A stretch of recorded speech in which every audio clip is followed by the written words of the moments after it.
مرشد اور مرید کا صحیح کانسیپٹ کیا ہے؟ انہوں نے نام نہیں لکھا اپنا، کہتے ہیں جی مرشد اور مرید کا کانسیپٹ کیا ہے، اس میں کیا کرنا ہوتا ہے، اس بارے میں وضاحت فرما دیں۔ دیکھیے جیسے فقہ کے 4 سلسلے ہیں نا، حنفی، مالکی، شافعی، حنبلی، اسی طرح تصوف کے بھی 4 سلسلے ہیں، نقشبندی، سہروردی، قادری اور چشتی۔ تو فقہ کے 4 سلسلے کیا ہیں؟ قرآن و سنت کی جب تشریحات ہوئی ہیں، صحابہ کے دور میں تو جس کو جس مفتی پہ اعتماد ہوتا تھا وہ اس کے فتوے پر عمل کیا کرتے تھے، لیکن پھر اسلامی حکومتیں پھیلنا شروع ہوئیں، اس بات کی ضرورت محسوس ہوئی کہ اسلامی قانون کو باقاعدہ ریٹن فارم میں لایا جائے، تو فقہاء کرام نے اجتہاد شروع کیا، قرآن و سنت سے مسائل اور اسلامی لاء کو مرتب کرنا شروع کیا۔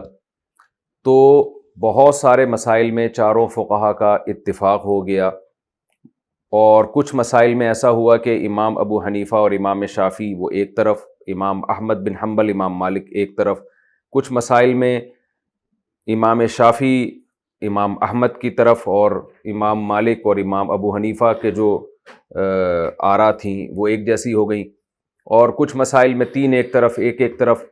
تو ایسے 4 مکاتب فکر وجود میں آئے۔ لوگ کہتے ہیں کہ اسلام تو ایک ہے، 4 مکاتب فکر کہاں سے ہوگا؟ بھئی اسلام تو ایک ہے لیکن تشریحات میں اختلاف تو ہو سکتا ہے نا کچھ مسائل میں۔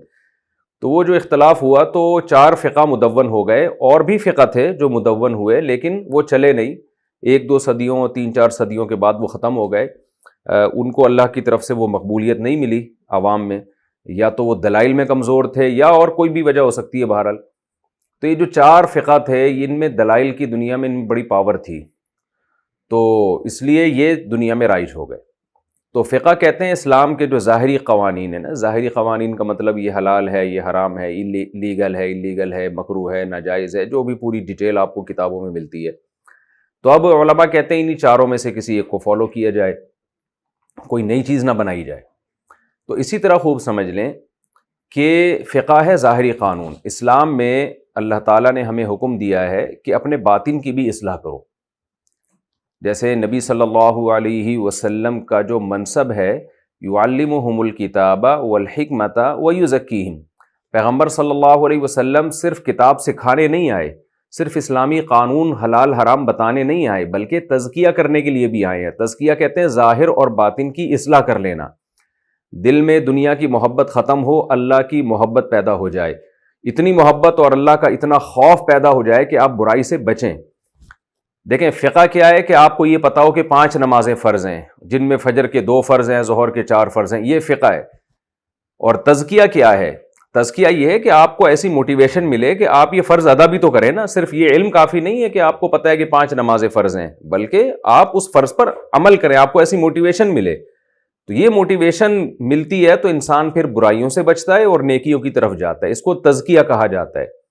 اور پھر اسی کو جو باطنی نکھار تھا اپنی طبیعت کے اندر پیدا کرنا اور اعمال کی اصلاح کرنا، اسی کو بعد میں تصوف کا نام دے دیا گیا۔ تو نام دینے پر نہ اللہ کی طرف سے کوئی پابندی ہے، نہ گورنمنٹ کی طرف سے کوئی پابندی ہے۔ لوگ کہتے ہیں نا تصوف دکھاؤ قرآن و سنت میں، تو تصوف کا لفظ نہیں دکھایا جا سکتا، لیکن تصوف کا جو مقصد ہے کہ ظاہر باطن کو ٹھیک کر لیا جائے، یہ دکھایا جا سکتا ہے قرآن و سنت میں۔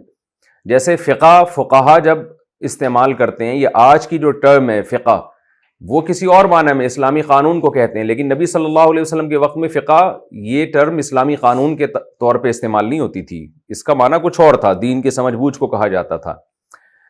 اسی طرح جیسے سنت کا لفظ آج جب ہم استعمال کرتے ہیں تو اس کا مطلب کیا ہے کہ بھئی سنت ہے، کیا مطلب فرض واجب نہیں ہے، لیکن نبی کے دور میں جو سنت کا لفظ تھا وہ فرض واجب میں بھی استعمال ہوتا تھا، جو فرض واجب نہیں ہے اس میں بھی استعمال ہوتا تھا، کوئی بھی دین کا طریقہ اس کو سنت کہا جاتا تھا۔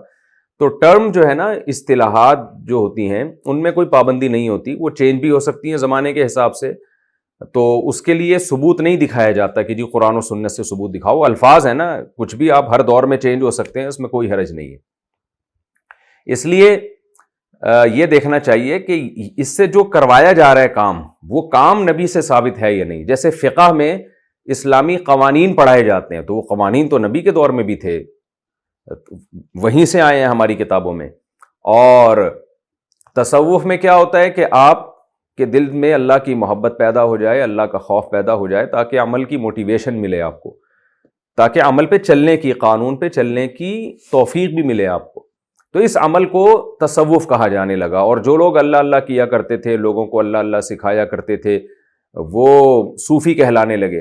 تو ایک ٹرم ایجاد ہو گئی، اب تو ہر داڑھی والے کو لوگ کہہ رہے ہیں تو صوفی صاحب، کوئی بھی ذرا شکل سے نیک سا لگ رہا ہوتا ہے اس کو صوفی کہنا شروع کر دیتے ہیں، تو کوئی حرج نہیں ہے اس میں۔ تو اس میں جیسے فقہ میں 4 سلسلے مشہور ہوئے، حنفی، مالکی، شافعی، حنبلی، ایسے ہی تصوف میں بھی 4 سلسلے بہت زیادہ مشہور ہوئے جو 4 بزرگان دین کی طرف منسوب ہیں۔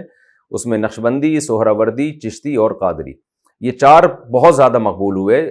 جیسے فقہ میں اور بھی سلسلے تھے لیکن ختم ہو گئے، تو تصوف میں بھی اور بھی سلسلے تھے لیکن ان کو زیادہ پذیرائی نہیں ملی۔ تو ان 4 سلاسل میں بہت بڑے بڑے علماء پیدا ہوئے، جنہوں نے جو لاکھوں لوگوں کی اصلاح کا ذریعہ بنے ہیں، لاکھوں غیر مسلموں کے اسلام میں آنے کا ذریعہ بنے ہیں، لاکھوں لوگوں نے، گنہگاروں نے ان کے ہاتھ پہ توبہ کی ہے، اللہ اللہ کرنا سیکھا ہے اور برائیوں سے اپنے آپ کو بچایا ہے۔ آپ ماضی میں اگر جتنی بھی بڑی شخصیات کو اٹھا کے دیکھیں گے نا، جن سے کوئی تجدیدی کام اللہ نے لیا ہے بہت بڑا، تو وہ انہی سلسلوں میں آپ کو نظر آئیں گے کہ انہی میں سے کسی بزرگ کے ہاتھ پہ وہ بیعت ہوئے اور ان سے اصلاح لی انہوں نے، اور اللہ نے ان سے بڑا کام لیا پھر۔ لیکن اس بارے میں خوب ایک بات اچھی طرح سمجھ لیں کہ تصوف میں بنیادی مقصد کیا ہے؟ اپنی اصلاح کرنا ہے۔